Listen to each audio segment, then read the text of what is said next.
Hey, Coach. Good job this season. I know we came up just short of the Rose Bowl, but overall, the boosters are happy, the school is happy, everybody's happy.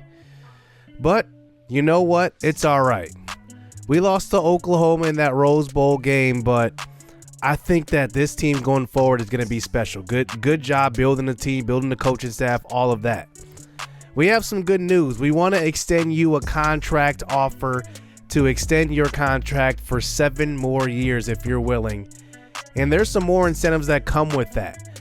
You will now be able to offer 15 scholarships, and now you can go after any 4-star recruit that you want.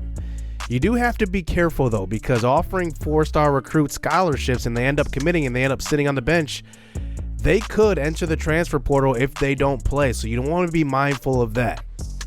Now, I know you're a busy guy and I don't want to hold you up. So I know you're off to your summer scouting, summer recruiting. So get to work and good job. Yo, what's good, YouTube? This is Jay from TNJ, and welcome to the offseason, coming off of an amazing season number 2. I mean, so many expectations shattered, to be honest with you. So many awesome moments in that season, and I thought the gameplay was excellent. That was the first year we used this new slider set where we have to call the middle play. Everything's pretty much coordinator driven, and I loved it. I had a whole lot of fun. The players made plays, and this was a great season 2 team. We have a ton of seniors leaving the squad, but a lot of changes in the conference as well. Now let's start with the coaching changes. There are a lot of teams in the Big 12 who made changes. How about Scott Frost going over to Iowa State? It will be interesting to see the leap that they make. And Oakland College is extending their head coaching job, but I'm not sure if they shouldn't have gone after another coach. And then Dave Aranda goes to Texas Tech. It's just interesting, these coaches, you know, they come from different places. Gary Patterson retired from TCU. I wonder how they're going to be affected. But a lot of changes here in the conference. And one thing I love about this game is that when they do change coaches, when other teams change coaches, you get to see a new offensive scheme. So they might be a triple option. You never know. They might be a air raid. Who knows what they will be, but I love to see these changes in the conference.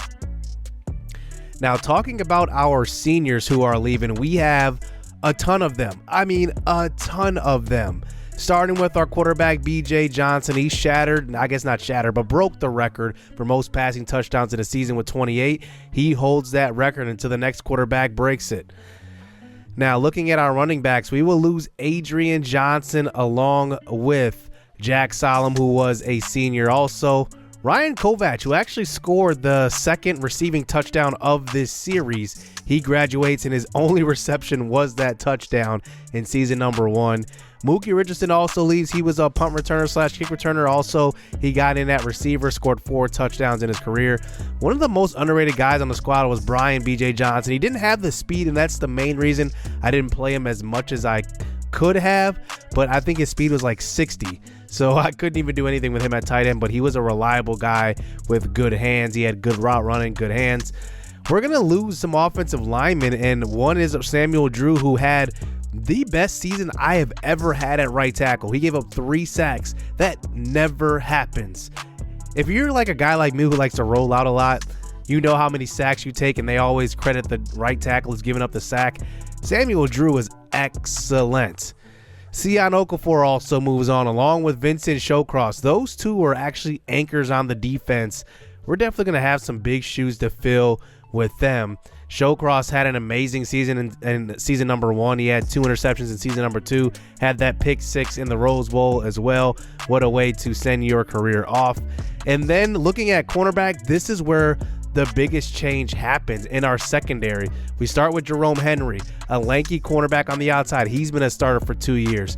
And then Bernard Benjamin, who was our playmaker at cornerback. He had 4 interceptions in his career since we've been playing with him. 5 interceptions total. And then Gary Andreo, who was an excellent special teams player. I didn't highlight him much, but he was excellent. And then we lose our other slot corner opposite of James Wilkins. We had 2 of them. Elijah Green played a whole lot. We are losing him as well. So we lose pretty much 3 of our 4 starters at cornerback. But that's not all.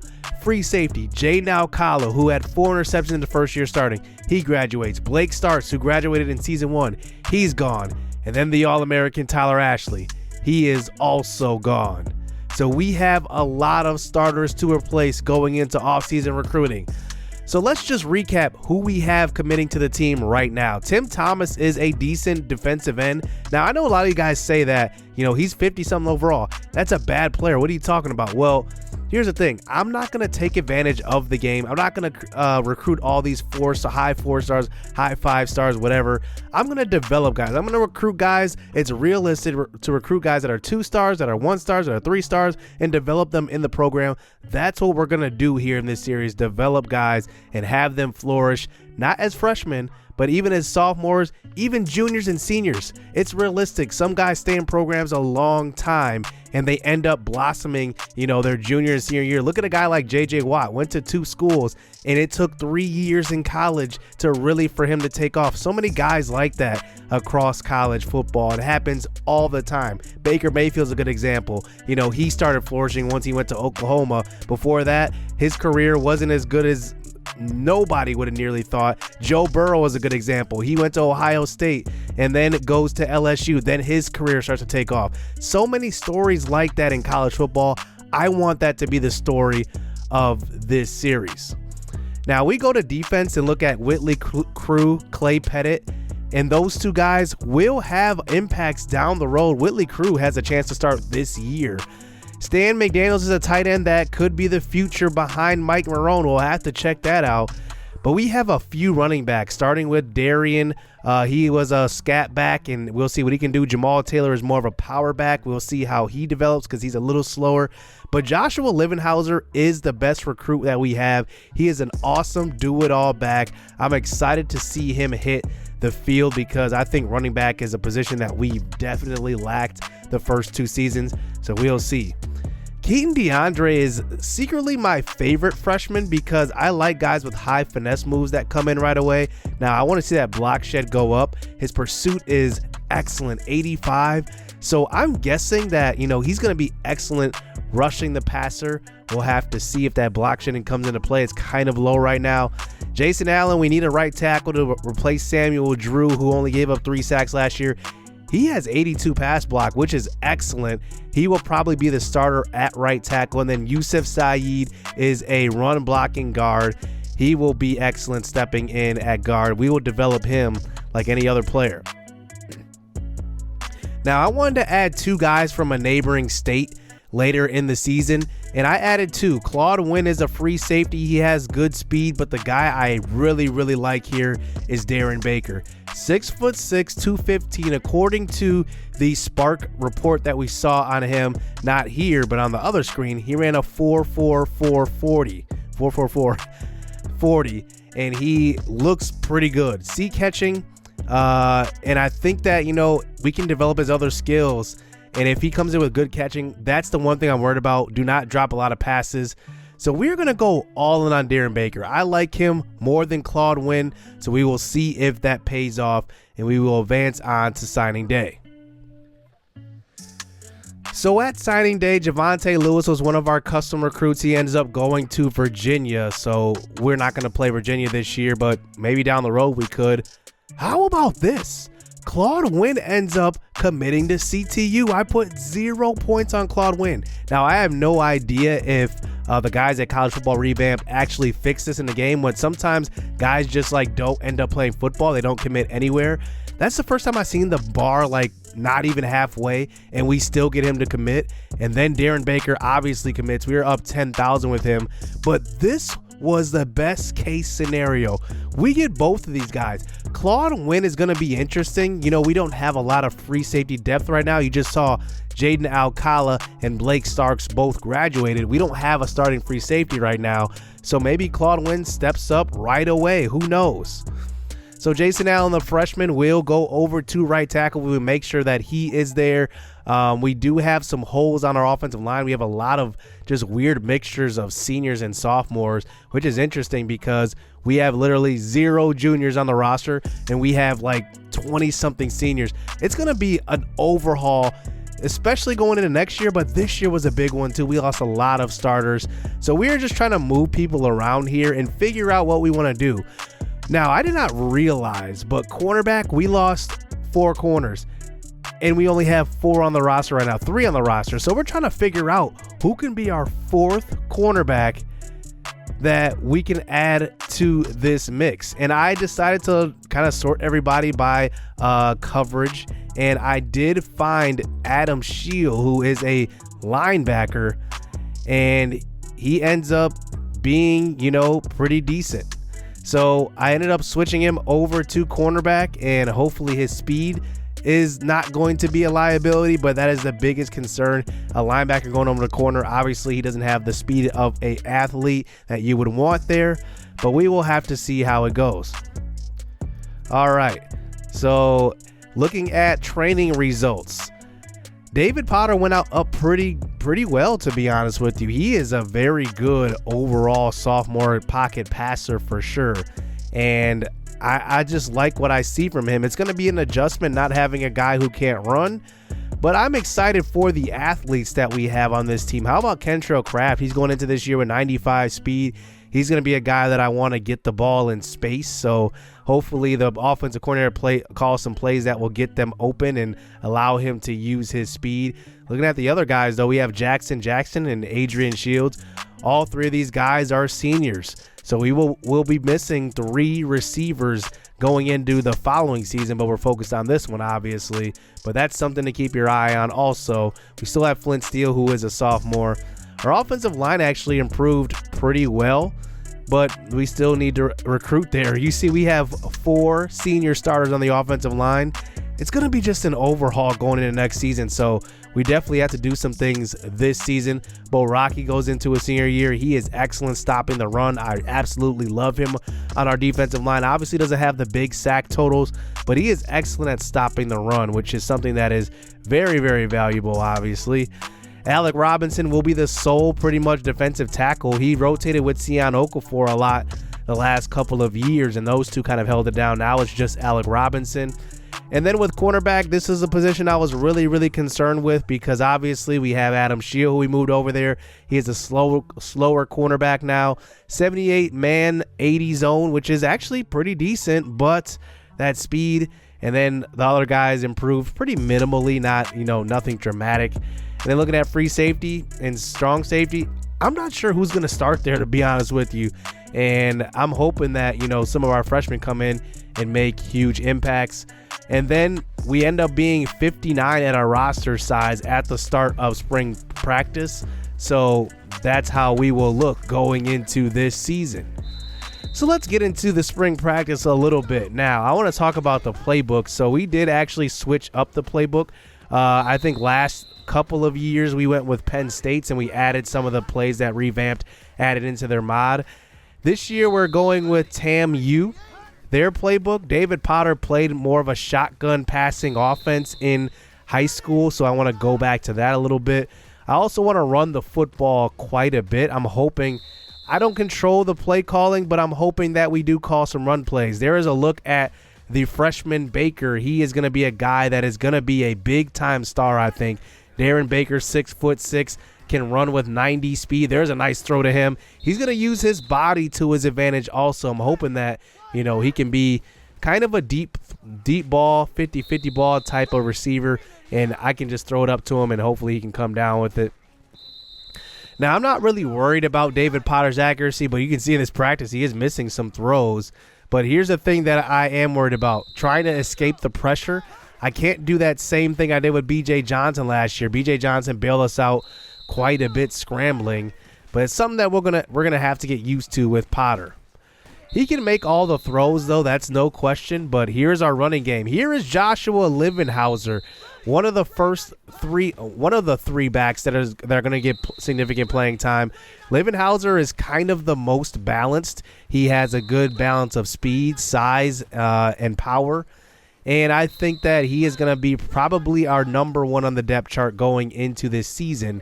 And you can just see right here, our defense is obviously ahead of our offense. You can just see the hits. Look at Smoke Wyatt putting a big hit on Livenhauser. And then there is another big play by Claude Wynn, the freshman. So we got to see some of our freshmen getting in there. But you can just see the defense looks ready. There is Whitley Crew, the true freshman. He puts a big hit on Livenhauser, and the defense actually looks pretty good. Here is the senior running back, Frankie Law. And you just look at these cuts here. He is a quick back, and it's something that, I do enjoy having a just quick running back. I'm not a big high on speed guy, but I like the acceleration. The acceleration is what gets it done. It allows you to hit holes, cut quickly, things like that. I can take a high acceleration guy over a high speed guy any day of the week. A good example of that is Kentrell Kraft. Kentrell Kraft didn't have a lot of big plays. It's mostly because, his quickness wasn't there. So when he got the ball after the catch, it wasn't like I could make a quick move like I wanted to, but having a guy with high acceleration, it's a lot easier. And here is kind of the third back here, Darian Bernard. He is a 5'7" running back. You can just see right here, he uses his size to kind of get through those smaller holes. He's going to be kind of a change of pace back. He also is going to line up at slot receiver because he has great receiving skills. So you will see just a lot of him on the field. He is going to be our primary punt return and kick returner. So watch out for him there as well. But I am excited about this season. I think that everybody's going to get their fair share of the ball this year. I think that nobody's going to be really, truly ball dominant. There is a possibility that Livenhauser could take over the bulk of the carries because he is the most well-rounded running back. But I guess we'll have to see how this season plays out. There is Stan McDaniels, who is a tight end, freshman tight end, backing up Mike Marone. Now, one thing I am worried about once again this year is Mike Marone's ability to catch passes and hold on to them. Hopefully he can do that. But you can just see here in the spring practice, we are getting a lot of formations here. Pistol formation, we're under center here. We're in the shotgun quite a bit, but a whole lot of different looks, and I'm going to need it based on how David Potter is as a pocket passer. He's not going to be a guy that can be as mobile as BJ, so I can't be, in a straight set, with BJ. I didn't run a lot of under center plays, but we ran a lot of, option looks, but then just threw out of it, so we'll have to see, how that goes with Potter. You can just see here, trying to just escape the pocket. It just doesn't work with Potter. But here's the backup quarterback, Jay Lino. Now, he is only going to be in on option packages and obviously just the backup when Potter gets hurt or when Potter needs a break or whatever. But Lino can run the football. His accuracy has gotten better over this training year, but you won't see a whole lot of him. There won't be a whole lot of packages. We will probably pretty much focus on David Potter and the rest of the offense this year. As we head into our schedule here, we'll check this out going into season number 3. Now, our opening game will not be versus Utah. It will actually be versus Penn State. So we will open up versus Penn State at home. Then we will play at Nebraska. Now, Nebraska is interesting because Chase Foster, who was one of our recruits in season number 1, he is now the starter for Nebraska. So we will have to wait to see that. And then for Notre Dame, Zion Banks, who was one of our recruits this coming year, is going to be the true freshman starter for Notre Dame. So that is going to be interesting. So we will play Nebraska, Penn State, and Notre Dame as our non-conference games. Then we hop straight into conference play. Now, I forgot to change just the ordering we are in the division because basically we have the same exact schedule as last year in conference play. I wanted that to be just a little bit different, but all you have to do is just move your team around within the division, then you'll get a different schedule every year. So I'm going to do that probably next year. But this year we'll face the same conference opponents we faced last season. So we'll get a rematch, I guess. So that will do it here in the offseason. Let me know about the changes. Who is the freshman you think will have the biggest impact? I did not show the depth chart, but it's pretty much self-explanatory. Whitley Crew and Claude Wynn will be probably starters at safety because we don't have too many options there. Keaton DeAndre will also be a pretty good freshman right away. And watch out for Nnamdi Ugana Okafor, who's going to be starting where Vincent Showcross started. So that's going to be interesting. Our secondary is the biggest question, but we'll have to see how that goes. So that's going to do it here for the offseason. Hit subscribe, hit that like button. Next episode will be season number 3's opener. So stay tuned. Let's get it. Let's go. I like getting money, I got time to get it. Target on me, so my car's a tenant. Dancing with the devil, I don't bargain with it. Bobbing in the dash, and the stick is with it. And I hit the 4-5 on the west side. But I'm from the east side, this how we slide. This how we ride, yeah.